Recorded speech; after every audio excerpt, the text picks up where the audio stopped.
Hello again.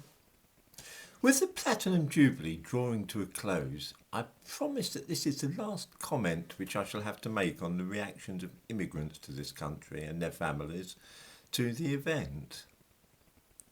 These reactions seem, from all that I am able to apprehend, to range from complete indifference to outright and vicious hostility. In northern towns like Bradford, Muslims were more concerned with gathering outside cinemas to protest against a new film called Queen of Heaven, which prevents the Shia view of Muslim history, so causing great anger amongst Sunni Muslims, who make up the great majority of the followers of Islam. Muslims showed great enthusiasm for picketing cinemas on Friday, but were noticeably absent from celebrations of the Queen's Jubilee. In the description to this video, I give a link to a news item about this. Black people didn't seem to want to be involved with any commemorative events either. You will scan photographs of street parties and crowds in central London in vain for black faces. It is when these two categories, that is to say Muslims and black people, are combined together that indifference turns to actual hostility.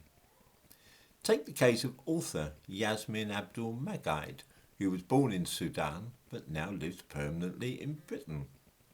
Her family took her to Australia as a child and she grew up there but managed to make herself very unpopular by tweeting on Anzac Day about Palestine and Syria and so on, which angered many people whose families have lost members in the two world wars. Anzac Day in Australia is roughly comparable to Remembrance Day here in Britain.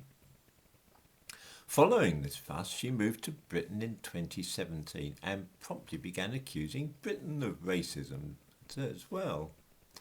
On June the 2nd, this Friday, I should say just before Friday, which is Thursday of course,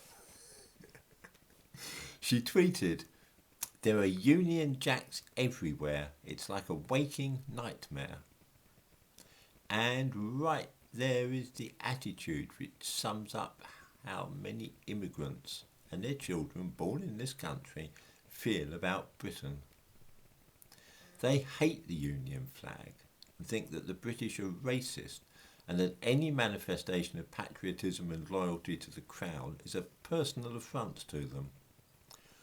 Why do they stay in this country if they hate it so much? Well, I'm guessing that the free speech they enjoy here has much to do with it.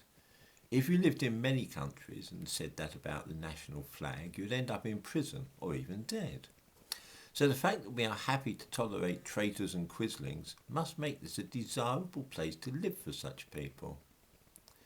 I dare say that the free healthcare and social security benefits, council houses and such like are also a bit of a magnet. If they feel this way, then why on earth don't they leave and go somewhere else? I'll give a link to the tweet that this awful woman made in the description to this video.